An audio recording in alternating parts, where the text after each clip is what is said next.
Prematuridade. Por que precisamos falar sobre isso? A prematuridade está entre as principais causas de mortalidade infantil.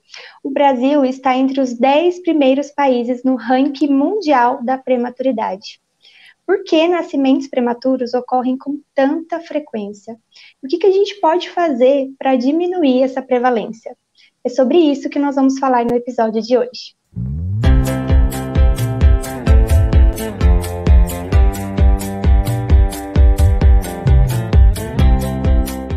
Bom dia, sejam todos muito bem-vindos a mais um episódio do programa Psicologia Perinatal em Foco. Eu sou a Jéssica Castro. Eu sou a Sara Stephanie. E eu, Rafaela Esquiavo. Bom dia, pessoal. No dia 17 foi comemorado o Dia da Conscientização da Prematuridade.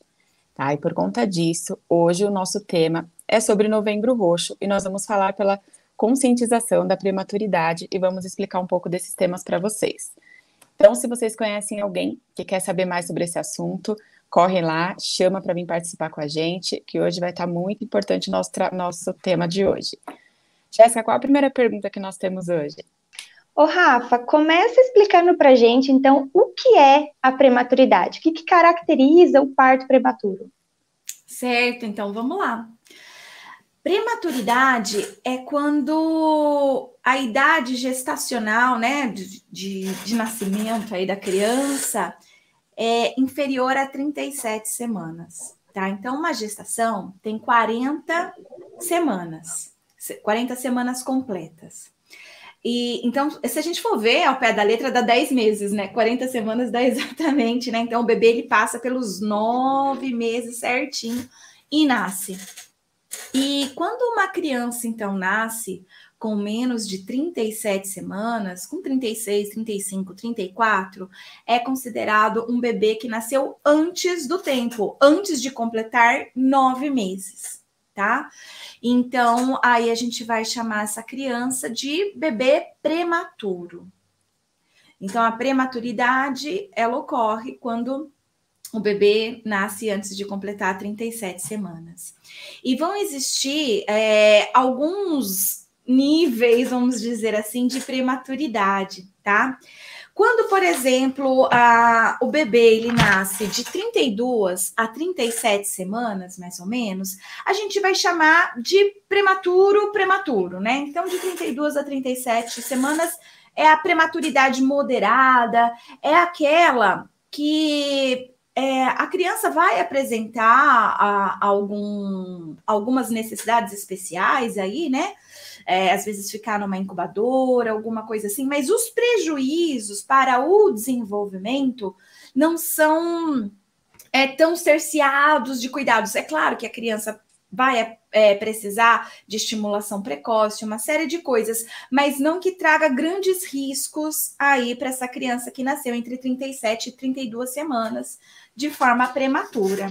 Já aquelas crianças que nasceram entre 28 e 32 semanas, elas são mais prematuros ainda, tá? Então a gente vai falar, são muito prematuros. E aí, as necessidades de cuidados na UTI neonatal e depois da alta são mais intensas também, né? Precisa de um maior cuidado aí. E crianças que nasceram com menos de 28 semanas, né? De 22 a 28 semanas, mais ou menos, são extremos prematuros, né? E assim, se a gente pegar historicamente, esses extremos prematuros era muito difícil sobreviverem. A tecnologia que a gente tinha há pouco tempo atrás não era o suficiente para conseguir que a maioria desses bebês sobrevivessem. Hoje, a gente já tem tecnologia, conhecimento científico, né, da medicina, que permite mais que esses bebês possam sobreviver. Mas são extremos prematuros, tá? E que vão precisar de uma série de cuidados intensivos durante o período de internação e depois, né, na alta, depois da alta hospitalar também, tá?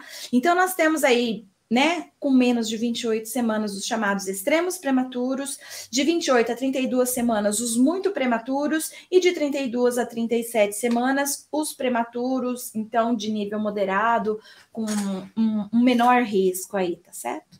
Certo. Ô, Rafa, e por que que é importante dedicar um dia para conscientização da prematuridade? Porque o Brasil, né, e outros países também em desenvolvimento, tem uma taxa muito alta de prematuridade. E a gente tem muitos dos fatores de risco como fatores sociais, socioeconômicos,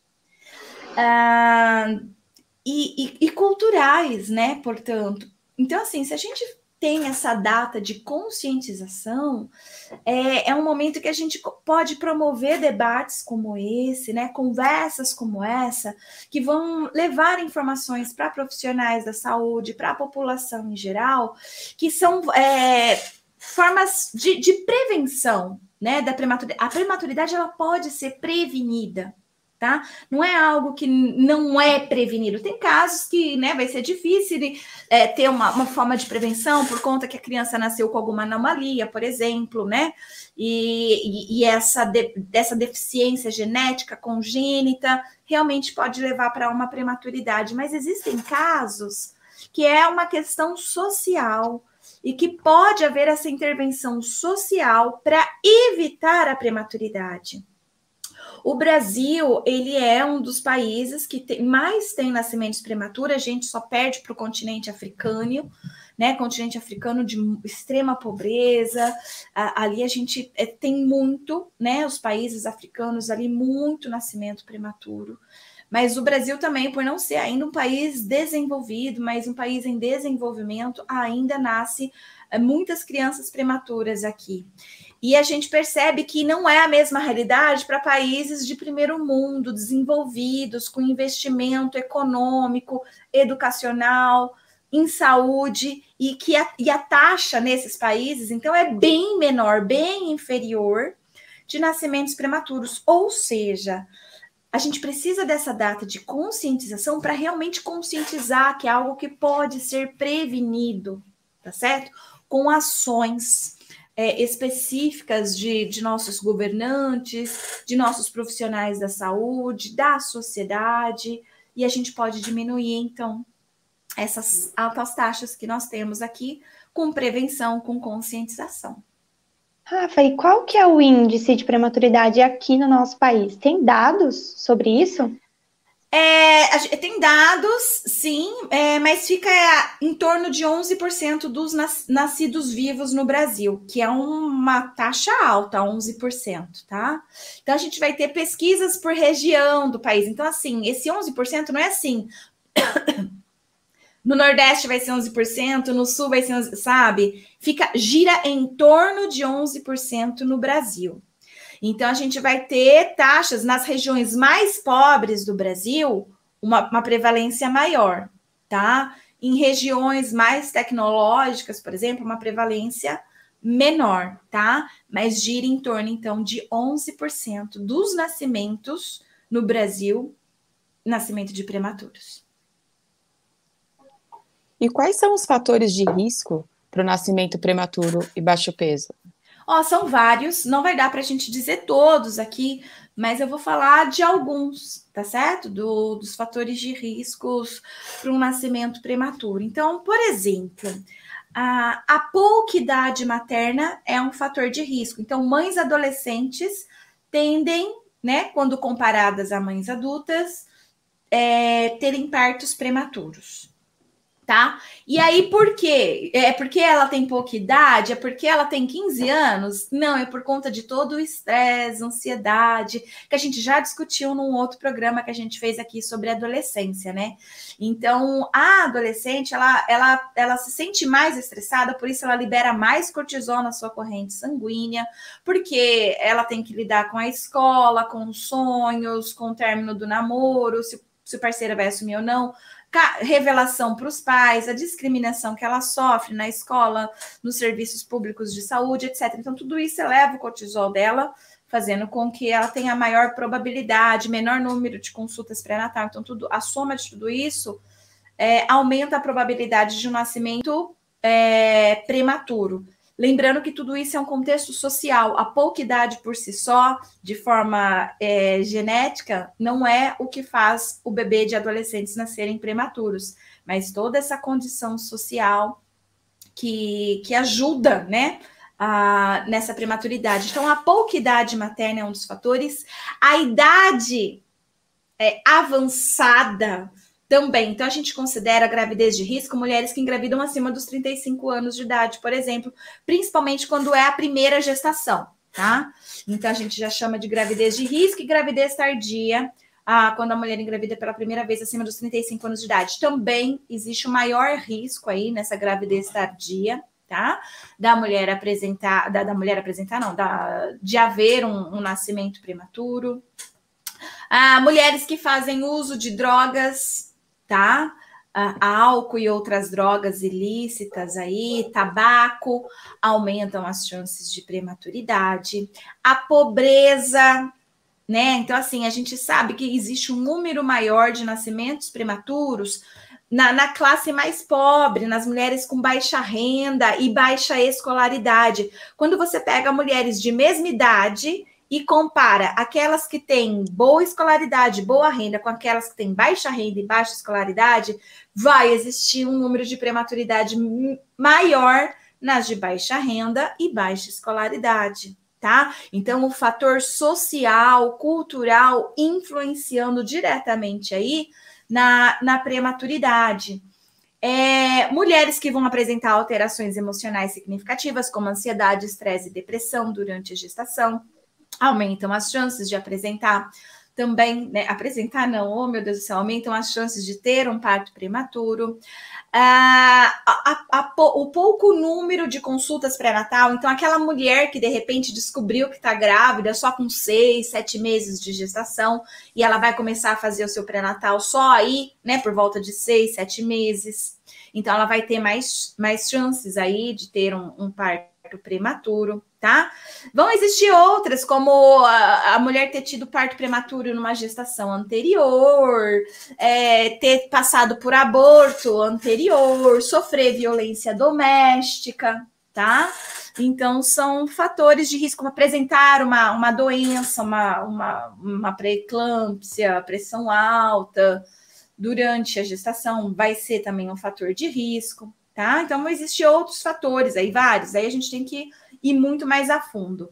Mas, em geral, esses que eu falei, eles são os que a gente mais tem publicações, já está bem consolidado, como fatores de risco para nascimento prematuro. Rafa, os aspectos emocionais, então, eles podem vir, né, a contribuir, ser um fator de risco, então, para o parto prematuro. Você poderia comentar um pouco mais sobre esses aspectos emocionais, então, da mulher? Sim. Quando a mulher ela apresenta alterações emocionais, significa que ela está fora do normal, assim, né? Do padrão normal de liberação de hormônios, de estabilidade psíquica. Então, a gente precisa pensar que toda vez que uma mulher, então, ela entra numa alteração emocional, isso não acontece só a nível do psíquico, mas a nível do orgânico também.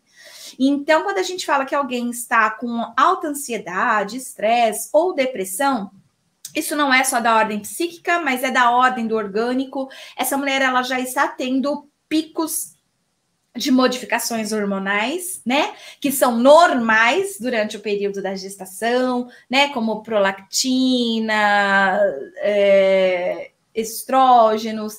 Então, assim, são normais. Mas o que não é normal, por exemplo, durante o período da gestação, é um excesso de liberação do hormônio cortisol, né? Dos hormônios cortisol no organismo. Isso não é normal. É normal o cortisol num certo nível, tá? É normal e esperado, saudável. Mas o problema está quando está em excesso crônico, tá? E o cortisol é um hormônio que vai estar presente na ansiedade, no estresse e na depressão, tá? Então, são coisas diferentes, ansiedade, estresse e depressão são coisas diferentes, mas são alterações emocionais significativas e que elas são similares pela liberação desse hormônio. Esse hormônio, em grande quantidade, em níveis altos no organismo de alguém que não está grávida, já produz uma série de adoecimentos físicos e psíquicos, tá? Então, um homem, uma mulher não grávido com muito cortisol na corrente sanguínea, já vai apresentar aí uma série de coisas, cefaleia, que é dor de cabeça, pode apresentar diminuição da libido, mudança de apetite, problemas dermatológicos, gastrointestinais, entre outras coisas, né? Então, a pessoa já vai apresentar aí. Agora, imagina isso num corpo grávido. E que esse cortisol, ele não fica só no organismo dessa mulher. Ele vai também para o feto bebê, via cordão umbilical, tá? Então, isso chega para esse feto bebê também, deixando ele mais agitado, tá certo? Então, motricidades, né? Maior ali de agitação e que pode afetar depois, né? Nesse período. Então, assim, já... Muitas pesquisas já mostraram que a mulher que apresenta ansiedade em altos níveis, estresse em altos níveis e depressão nesse período de gestação, o bebê tende, né, a receber menos fluxo sanguíneo. Então, aqui está o cordãozinho umbilical da criança passando fluxo, né? Tendo essa comunicação mãe-bebê via tudo que é passado via cordão umbilical, pelo sangue, e nisso vão os hormônios. Mas, conforme isso se torna crônico e intenso, há uma contração, vamos dizer assim, desse cordão umbilical, dificultando a passagem, né? E comunicação aí de nutrientes, do sangue, etc. E faz com que essa criança, então, possa ter um nascimento antes do tempo, prematuro. Então, está muito ligado às alterações emocionais significativas no período da gestação, com um nascimento prematuro. Portanto, é importante que a gente cuide da saúde mental de mulheres gestantes, que a gente vai prevenir nascimentos prematuros, nascimentos baixo peso. Então, uma boa parte dos nascimentos prematuros que ocorrem hoje no Brasil poderiam ser evitados se a gente cuidasse da saúde mental materna, percebe? O Rafa, você já falou um pouco aí do cortisol, né? E eu queria saber de que forma que o estresse e a ansiedade gestacional influenciam para o parto prematuro. Não, foi o que eu acabei de dizer, né? Então, essa pergunta, ela volta a ser de que forma que o estresse, a ansiedade e a depressão influenciam no parto prematuro no fluxo do cortisol, que impedem, né, que o fluxo da comunicação mãe-bebê via cordão umbilical permaneça na sua normalidade, tá? Então, isso começa a influenciar aí, né? Tem essa contração e aumentam as chances dessa criança nascer prematura, portanto. Rafa, e quais são essas repercussões emocionais? Elas acabam interferindo, você acha, aí, na vivência, no exercício, né, e a experiência do maternar em si?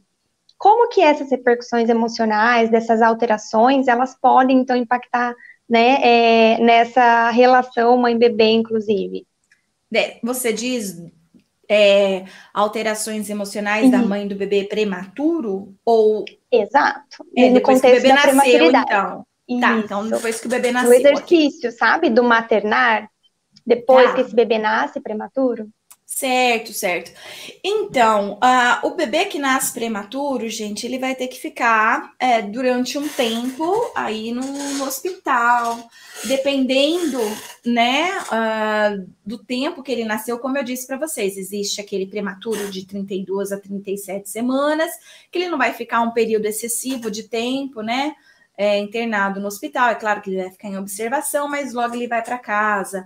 Vão existir aqueles, né, que vão nascer de 28 a 32 semanas. Ele vai ter que passar um tempo muito maior internado, e aqueles com menos de 28 semanas, mais ainda, e continuam correndo risco, né, de morte, apesar de hoje a tecnologia já ser diferente, ser suficiente, isso vai afetar de forma que a gente não sabe a evolução, né, tende a sobreviver e tudo mais, mas não é uma certeza. E isso gera uma angústia muito forte nesses pais, né, de bebês prematuros, que são pais que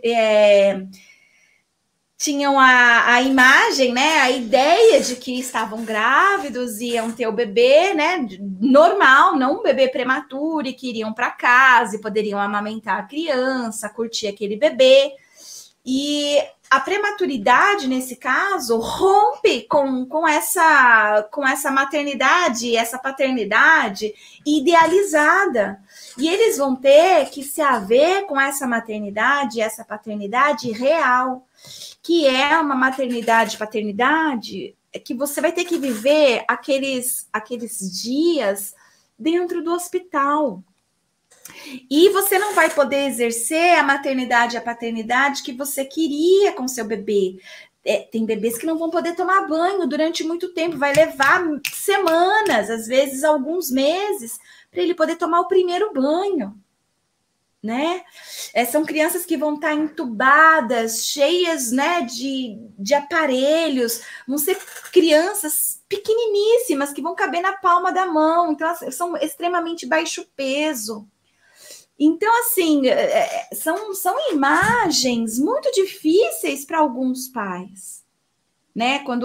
Porque, assim, se a gente está pensando numa prematuridade de uma criança que nasceu com 8 meses, né, e vai ficar ali, né, num banho de luz, numa incubadora, é uma coisa, mas quando a gente fala de prematuridade extrema, por exemplo, é muito difícil para os pais ter aquela imagem do seu bebê. Aquele bebê com tubos, né, cheio de agulhas e fios, pequeno, sem identidade, sem roupa, sem poder tocar, dar banho, uma série de coisas, gente. Isso é muito difícil, né? Os pais aí que estão assistindo, né, psicólogos, outros profissionais da saúde que estão aqui assistindo e passaram por isso, né, para prematuros extremos, né, sabe o quanto que é difícil. E isso, gente, não tem como a pessoa ela não passar por isso de uma forma leve. Até tem, né, depende da personalidade dos pais, mas é muito difícil passar por isso de uma forma leve. Você vai para casa preocupado se seu bebê tá bem, que você não pôde pegar ele no colo, não pôde dar banho, você não pôde amamentar, né? Você tá com leite, tá escorrendo leite, você até tira o leite para poder dar ali para o bebê no hospital, mas você não tá com aquele bebê na sua casa, na sua cama, você não tá ficando acordada de madrugada porque o bebê tá chorando, porque você tá preocupada se o bebê tá vivo, se tá respirando certo, se, né, o que tá acontecendo. Não, você tá ali e você não consegue dormir porque você não sabe como tá o seu bebê no hospital, você não pode ficar ali o tempo todo com ele. Então, traz um vazio, traz uma dor. E aí aumentam os casos de alterações emocionais, como, por exemplo, a depressão. Os sintomas de depressão, eles são muito presentes nesse período do pós-parto de mães de bebês prematuros. Porque toda aquela maternidade idealizada, aquele bebê idealizado, escorre, né, né, por água abaixo. Até esqueci o nome daquele negócio que a gente tem no banheiro, né? Quando a gente toma banho, a água sai. Ralo, obrigada. Obrigada, Sara, obrigada. Então, assim, aquela sua fantasia, ela se esvai pelo ralo. E é muito difícil você lidar com essa realidade, com essa maternidade real, com esse bebê real. Não é fácil, é muito sofrido. Você chora, você pergunta para Deus o porquê, o que você fez de errado, você começa a sentir culpa, né? Começa a pensar o que foi que eu fiz errado, é um castigo. Então, muitas coisas começam a surgir aí, né, de pensamentos negativos, e essa mulher começa a se deprimir. Então, a depressão é uma alteração emocional muito presente em mães de bebês prematuros, tá? Por conta de toda essa dificuldade que elas passam. Então, assim, não é que porque o bebê nasceu prematuro, a mulher apresenta uma alteração emocional significativa do nada. Né? Tem toda essa história e outras histórias, né, individuais, subjetivas por detrás, né? Que aí o psicólogo, né, como aqui eu tô falando para, né, para psicólogos e outros profissionais da saúde, a gente tem que ficar atento aos relatos delas, né? Dessas mulheres, desses homens, o que esses relatos trazem de informação para a gente. Se ela já teve, por exemplo, um aborto espontâneo numa gravidez anterior e acontece, né, um nascimento extremo prematuro, a ansiedade dela aumenta ainda mais, porque existe uma possibilidade da morte do bebê, e isso não é escondido dela, isso é contado. Então, ela fica mais ainda com medo. E algumas reações, elas podem aparecer e que a equipe de saúde não gosta, não entende muito bem. Mas, por exemplo, aquela mãe, aquele pai que vai evitar visitar o bebê. Então, se ela passou por isso antes, ou se ela foi informada que pode existir a chance desse bebê não ir para casa, eles, como uma forma de proteção, de defesa, né, da dor que vai ser a vinculação com esse bebê, muitas vezes eles deixam de ir, tá? Deixam de visitar. E isso causa um mal-estar na equipe de saúde, porque eles começam a achar que não existe amor por parte daqueles pais, e eles não conseguem perceber que o que eles estão precisando é de um acolhimento, de um cuidado maior, né? De informações que façam, né, que eles queiram ir mais vezes, porque assim, o bebê prematuro, ele precisa do toque. Antigamente não se tocava o bebê, né? Então se colocava ele ali na incubadora para ele ir recebendo todos os cuidados, a alimentação, né? Tudo por mecanismos, né, tecnológicos, mas sem contato pele a pele, sem estimulação manual.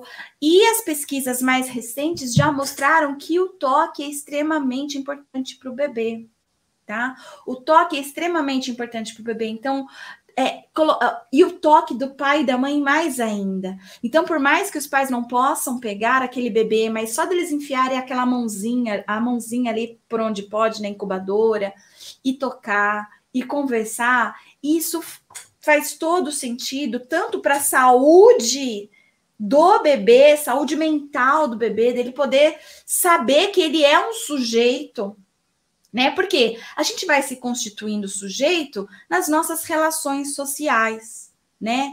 Então, o toque com afeto, com fala carinhosa, a musicalidade na voz, né, dos pais ao conversar com o bebê, ou dos próprios profissionais da saúde, isso faz toda a diferença para aquele bebê também sentir ânimo de vida, né? Dele querer sobreviver e ver o que tem aí no mundo. Agora, um bebê que não é investido, né, de afeto, de libido, que é só manipulado mecanicamente, sem ser chamado pelo nome, sem receber ali um objeto que insira ele dentro de uma cultura, e isso também pode afetar a saúde mental dessa criança. Certo? Até no sentido dele não querer lutar pela vida muitas vezes. Então, a gente precisa pensar que não é só a prematuridade não é só cuidados orgânicos, mas um cuidado psicológico também, que não é só ele que deve receber, mas esses pais também precisam desse apoio. Daí a importância do psicólogo que vai atuar na UTI neonatal, ter o conhecimento de psicologia perinatal, para ele saber também como fortalecer o ego desses pais, né? O narcisismo dele que foi ferido ali, né? Porque a criança é o cartão de visita dos pais. Então, se tem algo de errado que acontece com a criança, esses pais começam a tentar procurar o que tem de errado neles. Então, a gente precisa trabalhar com isso para empoderá-los, fortalecê-los psiquicamente, para que eles possam sentir desejo e vontade de ir lá ver aquele bebê, investir aquele bebê de amor, de cuidado, mesmo que em horas pré-determinadas. Quando for possível, naquele hospital, né, naquele setor de UTI neonatal, por exemplo, quando for possível, começar a utilizar do recurso do bebê canguru, por exemplo, né, do método canguru. Então, assim, são formas que a gente tem para poder ir melhorando essa saúde mental, tanto do bebê quanto desses pais, tá? Porque o ambiente hospitalar, ele pode ser, sim, adoecedor, ele pode contribuir para uma maior promoção de um adoecimento mental dos pais, mas também pode contribuir muito para a promoção de saúde mental dos pais, saúde mental dos bebês, quando a gente tem profissionais mais capacitados, empoderados, com conhecimento, humanizados, tá?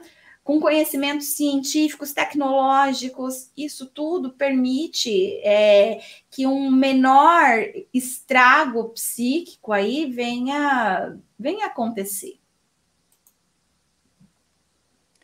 Rafa, e você já explicou um pouco aí da maternidade ideal e da maternidade real, né, dentro desse contexto da prematuridade.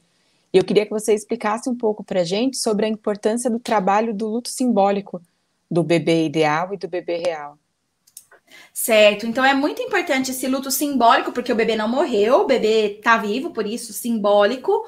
O que morreu foi o bebê fantasiado, foi aquele bebê que nasceria a termo de 9 meses, 40 semanas. O que morreu é aquela maternidade que você ia para casa, ia levar o bebê, ia apresentar para todo mundo, ia dar o banho, ia amamentar a criança, ia colocar as roupinhas que você comprou, né? Ia receber lá as pessoas para mostrar o seu bebê. Então, você vai fazer o luto disso. Então, é esse luto simbólico, porque isso morreu. Isso morreu. Você não vai ter mais, pelo menos com aquele bebê. Você, né? Se você tiver uma outra gravidez, talvez, né? Mas naquele momento, isso morreu, não será possível. Você não vai poder levar o seu bebê para casa, você não vai poder amamentá-lo no quartinho que você preparou, não vai colocar esse bebê para dormir no bercinho que você queria, colocar a musiquinha que você queria. Então, isso morreu. É claro que tudo isso será possível depois, né? Quando a criança ganhar alta e você for para casa. Mas na fantasia, não existia esse momento de vai ficar no hospital e só depois vai para casa. Na fantasia existia do hospital, parto normal, né? Digo normal no sentido de não haver prematuridade, né? Mas um bebê a termo e depois ir para casa. É isso que estava na fantasia. E isso mexe muito, muito, porque a gente idealiza, a gente fantasia, e são coisas que a gente não idealiza e fantasia só na hora que fica grávida, né? São coisas que a gente fantasia e idealiza muito antes, né? Todo mundo aí que tem o desejo de ser mãe sonha com seu bebê, fantasia sexo para o bebê, condições, né, de saúde para esse bebê. Ninguém fantasia, eu desejo muito ter um bebê que nasce de 7 meses para ele ficar internado no hospital e eu poder aproveitar mais outros 3 meses na minha casa enquanto... Não existe isso, né? A não ser um modo de funcionamento psíquico aí que precisa de, né, maior investigação, tratamento e outras coisas, né? Descobriu por que alguém poderia desejar isso. Mas no modo saudável de funcionamento psíquico, as pessoas vão imaginar um bebê a termo que vai nascer, né? Ali no hospital, aonde for, na casa de parto, aonde for, e que vai para casa desse casal. Então, ter que lidar, né, com esse luto é importante para que possa aceitar a maternidade real e o bebê real.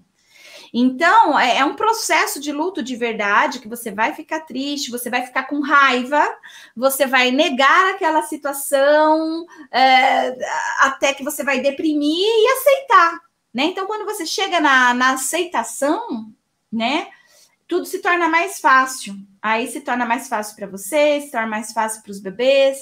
Às vezes você vai ter maior dificuldade para chegar nesse ponto de aceitação, às vezes você vai ter maior facilidade, tudo vai depender do seu contexto de vida, da sua personalidade, da rede de apoio, dos profissionais que estão com você.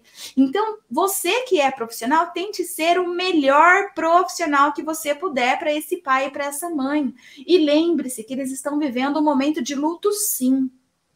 Tá? Então não diga para eles coisa como, né, logo foi melhor assim, logo passa, você vai ver, né, não fica triste não, pelo menos ele tá vivo, exatamente. Isso não são falas, né? Você tem que ajudar, né, tipo, acolhendo aquele luto. Respeitando e validando que aquela pessoa pode ficar triste naquele momento, sim. Né? Mas diante a essa adversidade toda que aconteceu, como que a gente pode superá-la, né? O que podemos fazer, né, para que você possa ter um equilíbrio emocional, para poder estar ali com seu bebê, fortalecendo ele e você enquanto pessoa, né? Então, precisa ter esse respaldo. Quem são as pessoas, rede de apoio que a gente vai poder contar nesse momento? Quais são as informações que a gente vai poder oferecer para esses pais nesse momento? Né? Para que eles não fiquem fantasiando muito mais. Porque, às vezes, a notícia que eles recebem podem ser dadas de forma nada humanizada, de forma bruta, porque para alguns profissionais da saúde, né, tá acostumado, eu sou uma enfermeira de UTI, eu sou um médico de UTI, sei lá. Então, aquilo ali para eles, aquele cotidiano, vida, morte, é comum, só que para aqueles pais não é a primeira vez, muitas vezes, né, que eles estão passando por aquilo, não é comum, não faz parte do que eles imaginaram e idealizaram. Então, aquela sensibilização, a humanização, né, para essa situação que requer, é importante, né, que venha desse profissional da saúde. Rafa, você citou, né, o método canguru em algumas das suas respostas. Eu queria que você falasse um pouquinho mais desse método, né? O que é esse método canguru, de fato? Quais são os benefícios, né, que esse método, que esse tipo de assistência a bebês prematuros traz, né? Não só para o bebê, mas também para os pais. Você tinha citado, né, no comecinho do nosso programa, alguns níveis de prematuridade, né?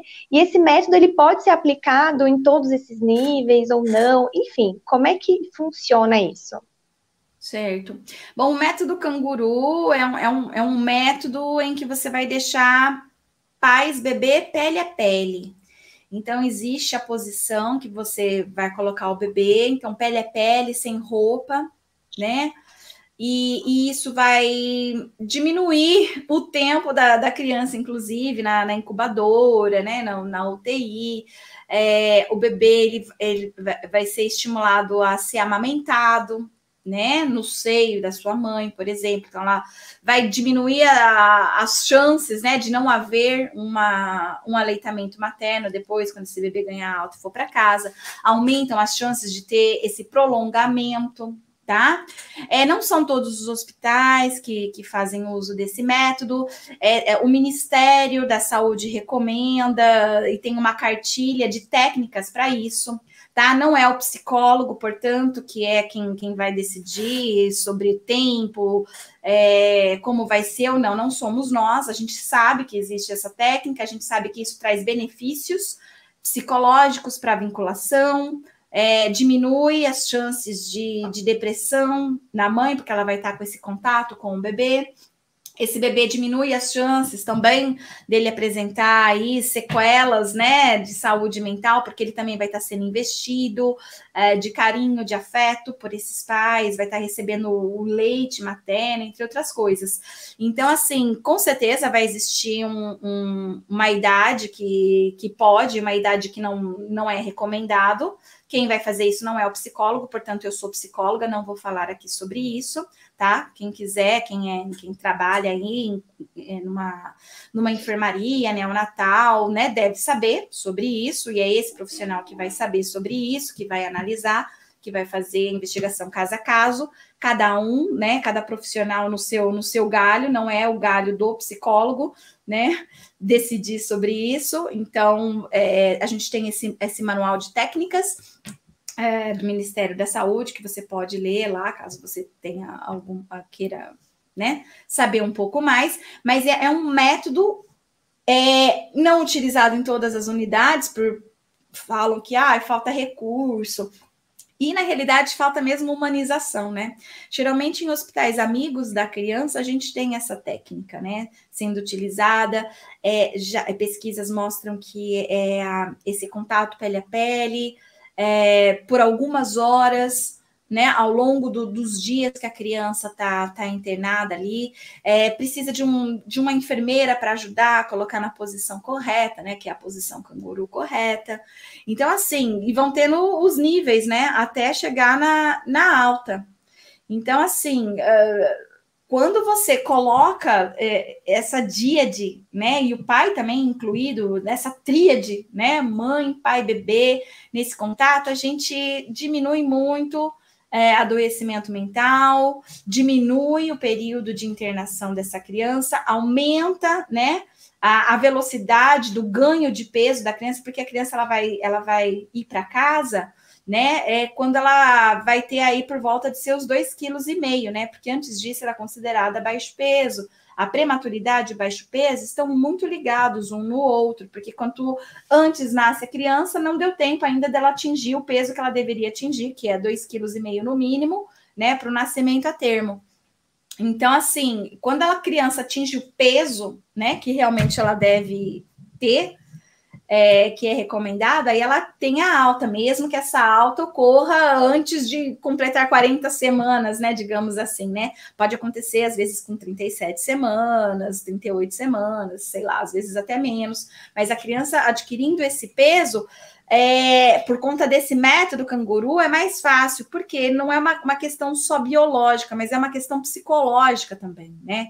Esse bebê que sente esse afago, esse carinho, a musicalidade, o quentinho, o cheiro, né? A amamentação, tudo isso também influencia psicologicamente no desenvolvimento dessa criança, que faz que tenha também esse aceleramento aí, né, do ganho de peso.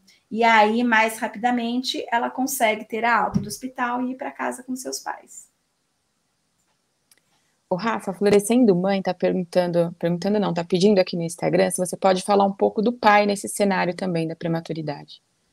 Olha, a importância do pai e da mãe é idêntica, é igual. O que acontece é que na nossa cultura a gente atribui esses cuidados mais à mulher do que ao homem. E as famílias, como elas estão dentro dessa cultura, elas também fazem isso, né? Então o homem fala assim, não, deixa minha mulher ir lá, né? Eu fico aqui cuidando dos outros filhos ou qualquer outra coisa. Então, assim, é uma questão cultural. E que a gente precisa cada vez mais e transformando essa cultura, né? Modificando ela no sentido de incluir esse homem cada vez mais. Então, o bebê, ele precisa de gente, né? Não necessariamente da mãe dele, ali no canguru, por exemplo, mas ele precisa de pessoas, porque o ser humano, ele só se torna ser humano na convivência com os grupos, com o social. Se a gente não tem essa vivência com os grupos, com o social, nós não nos tornamos seres humanos, né? A gente já teve o caso lá da Mala e Kamala, as meninas lobos, né? Que elas foram criadas por lobos, elas não eram nada humanas, elas não se humanizaram. E quando tentamos humanizá-las, elas morreram poucos anos depois, tá?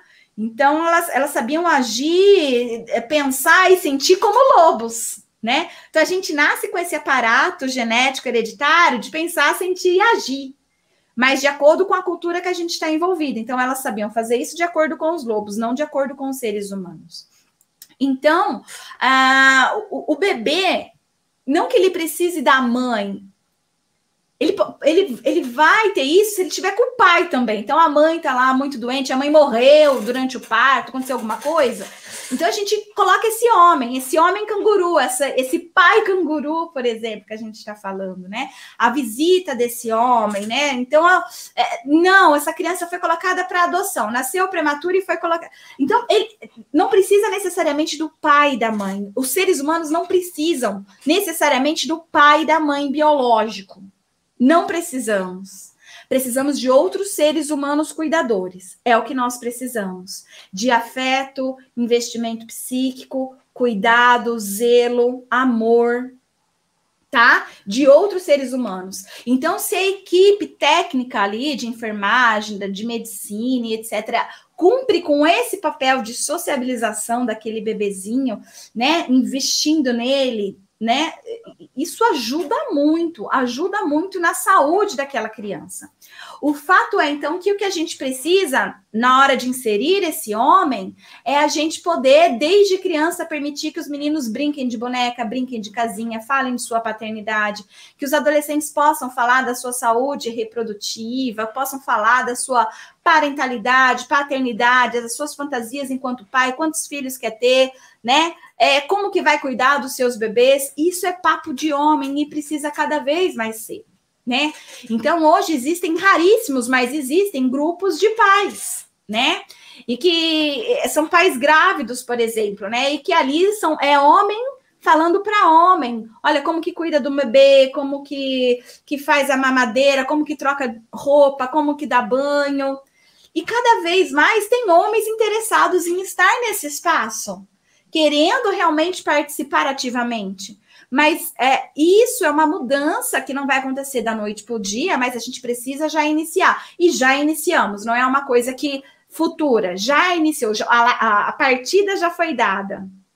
Tá? Os homens estão cada vez mais entrando na sala de parto com as suas parceiras, eles estão cada vez mais participando da hora da amamentação, eles estão cada vez mais visitando seus bebês na UTI, eles estão cada vez mais sendo pais canguru, eles estão cada vez mais ajudando no desenvolvimento dos seus bebês, né, ajudando não, estimulando o desenvolvimento dos seus bebês, eles estão cada vez mais indo para as reuniões, né, de escola, então eles estão cada vez mais ativos, cada vez mais exigindo maior tempo de licença paternidade, mas o fato é que a gente sofre muita pressão social ainda, muitas famílias ainda colocam a mãe no pedestal e o homem como ajudante, né, colocam a mulher como a grande responsável, a gente tem várias falas, né, do senso comum sobre isso. Então, assim, o nosso papel é ir desconstruindo cada vez mais essa ideia de que o filho é da mãe, mas é da mãe e do pai.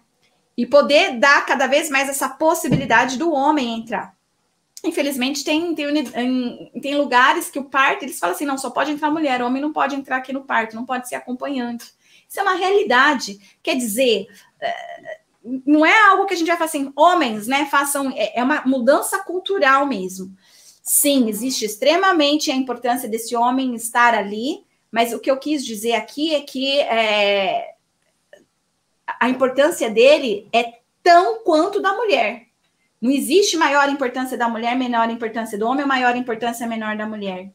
Tá? E não existe a maior ou menor importância de ser pai e mãe. O que o bebê precisa é de um ser humano que acolha, cuide, dê afeto, invista ele, né, de energia psíquica para que ele possa se tornar um ser humano dentro de uma cultura. Rafa, e a prematuridade, ela pode impactar ao longo do desenvolvimento da criança? Pode. Então, como eu falei, né? Se a criança nasceu prematura moderada, de 32 a 37 semanas, mais ou menos, os atrasos para o desenvolvimento humano, eles são facilmente corrigidos rapidamente, né? Com estimulação precoce. Existem universidades, né, que oferecem atendimentos clínicos, como universidade que tem medicina e que tem a pediatria, por exemplo, universidades de psicologia, né, que tenha também esse tipo de serviço, e outras instituições do Serviço Público de Saúde que faça avaliação do desenvolvimento do bebê e ofereça, então, estimulação. Existem as APAES espalhadas no Brasil também, né? Não todas, mas algumas oferecem esse serviço de estimulação ao desenvolvimento infantil. Então, é um pouco mais tênue, né? É um pouco mais brando, né? O investimento do profissional ali para estimular o desenvolvimento dessas crianças que nasceram prematuras, né? Agora, já aquelas que nasceram muito prematuras, né? Com menos de 32 semanas, de 32 semanas para menos, aí a gente tem que ter vários cuidados realmente especiais. São crianças que muito provavelmente serão encaminhadas, sim, para centros de estimulação precoce, ela vai ter que ser acompanhada, porque os riscos dessa criança realmente apresentar muitos atrasos no desenvolvimento infantil aumentam. Então, são crianças, sim, que vão precisar de um cuidado, de estimulação, vão precisar passar por esses centros de estimulação precoce. Esses centros de estimulação precoce terão, muitas vezes, né, que fazer um serviço multiprofissional com fono, com TO, com psicólogos, com pediatras e outros profissionais aí, tá certo? E também esse acompanhamento mês a mês, às vezes semana a semana, e ensinar esses pais, principalmente ensiná-los como estimular em casa, porque a gente não pode ficar dependente só dessa instituição para estimular o desenvolvimento do bebê, né? Mas nós precisamos também fazer isso em casa. Eu fiz uma pesquisa recente, publiquei ela na revista Pensando Família, mas na realidade, assim, não foi publicada ainda, né? Então já veio lá a aprovação e tudo mais, mas ainda não foi publicada. Mas dos dados, eu investiguei prematuros e a termos e comparei, né? E aí eu descobri que bebês do sexo masculino que nasceram prematuros, eles têm maior chance de atraso do que bebês femininos, por exemplo, tá? O atraso, a gente tem várias áreas do desenvolvimento, como cognição, linguagem expressiva, linguagem receptiva, motricidade fina e motricidade ampla, por exemplo, né? E aí a gente percebeu nessa pesquisa que a motricidade fina, né, que é aquela mais delicada dos bebês de 3 meses, o bebê com prematuridade, por exemplo, eles apresentam um maior atraso do que o bebê que não nasceu prematuro, tá? O atraso no cognitivo também aumenta quando a criança também nasce prematura, tá? Então, a cognição dela tem um certo atraso. Então ela vai apresentar deficiência intelectual, Rafaela? Não é isso que eu estou falando, tá? A cognição de um bebezinho, né, mês a mês a gente avalia e é esperado que ele apresente alguns saltos de cognição, né, que está relacionado à inteligência, pensamento. Um bebê prematuro, ele apresenta alguns atrasos mais significativos e que com estimulação, né, adequada, isso se normaliza. Por volta dos 2 anos de idade, é a idade que os bebês prematuros se normalizam quando receberam estimulação precoce de forma adequada, com bebês de 2 anos de idade que não nasceram prematuros, tá bom? Então, os 2 anos de idade, ele é muito interessante. Então, a criança ela vai precisar, mês a mês, receber a estimulação assim que ela sai do hospital, né? Que ela ganha alta, ela vai precisar dessa estimulação. É claro que lá dentro eles também fazem estimulação e tal, mas quando ele vai para casa e tudo mais, né? Então, ele vai precisar de um cuidado mais intensivo aí. Se você oferece essa estimulação, né, de forma adequada, há maiores chances dos riscos de atraso diminuírem, serem mínimos. E aos 2 anos de idade, essa criança realmente está equiparada a uma criança de 2 anos que nasceu a termo. Mas dependendo, né, das condições, da falta de estimulação, da falta de conhecimento dos pais, esse atraso ele pode se estender para além dos 2 anos de idade. Show. Ô, Rafa, para a gente finalizar, então, eu queria saber como é que o psicólogo perinatal pode trabalhar na prevenção da prematuridade.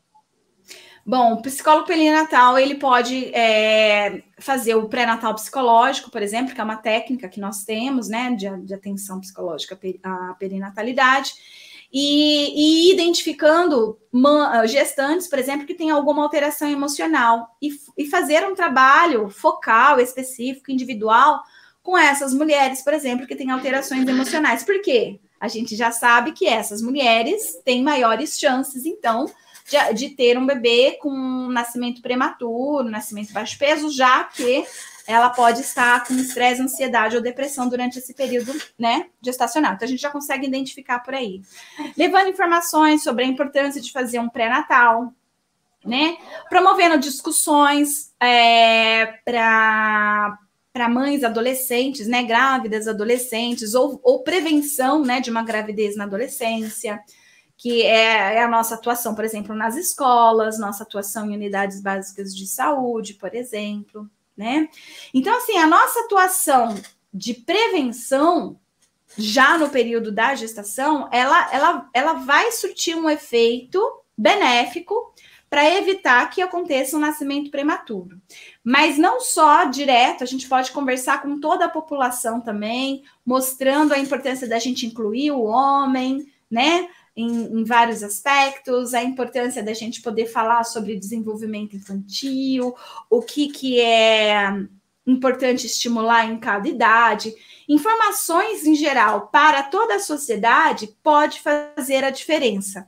Promover reflexão, promover momentos como esse, debates como esse, lives como essa, por exemplo, que a gente vai levar não só para profissionais da saúde, como também para a população geral, são ações que o psicólogo perinatal pode exercer e que vai ajudar a evitar nascimentos prematuros, porque informação é tudo.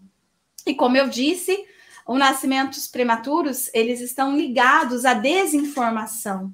Por isso que a gente tem o maior número em países em desenvolvimento de nascimentos prematuros do que países desenvolvidos, que é onde já tem tecnologia, informação, humanização da assistência à saúde. E como a gente ainda está atrasado nesse sentido no nosso país, então muito nascimento prematuro poderia ter sido prevenido. E nós, enquanto psicólogos perinatais, podemos levar esses tipos de informações para os vários âmbitos de discussão escolar, organizacional, clínica, social, né, em vários âmbitos, e manter as pessoas cada vez mais informadas, e isso pode ajudar, portanto, então, a diminuir, né, a prevalência de nascimentos prematuros. Show de bola. Pessoal, infelizmente acabou, né? Eu queria só reforçar a importância de tudo isso que a Rafa está falando, né? Como eu já estive dentro da UTI neonatal, eu sei o quanto é importante essas informações, tanto para os profissionais, para os pais, né? E como é importante a gente ter esses debates para poder passar o máximo de informações possíveis. Ó, só tem uma questão aqui da Josiele que eu achei interessante, que eu quero responder rapidinho. A Josiele, que está no Facebook, ela falou assim: Rafa, a questão cultural de fazer cesáreas antes da hora também contribui ou é um mito? Contribui sim, não é mito não, é um fator de risco também, que eu não falei naquela hora, como eu disse, existem vários fatores de risco, mas a cesárea é um fator de risco também. Muitos bebês estão nascendo prematuros por cesárea eletiva, que é aquela cesárea que você marca dia, data, hora para o bebê nascer. Então, sim, é um dos fatores que a gente tem também, a prematuridade é por cesárea, assim, não é mito não, Josiele. Muito bem, então muito obrigada, pessoal. Eu queria convidar vocês também para participarem do nosso canal no Telegram, Profissionais em Ação, em que diariamente a Rafa compartilha conteúdos de qualidade com a gente. Você pode acessar pelo materonline.com.br/telegram/. Tá passando aqui embaixo o link, tá bom? Então, né, convida aí as pessoas também que você saiba, os seus colegas que também têm interesse nesse assunto. Um abraço.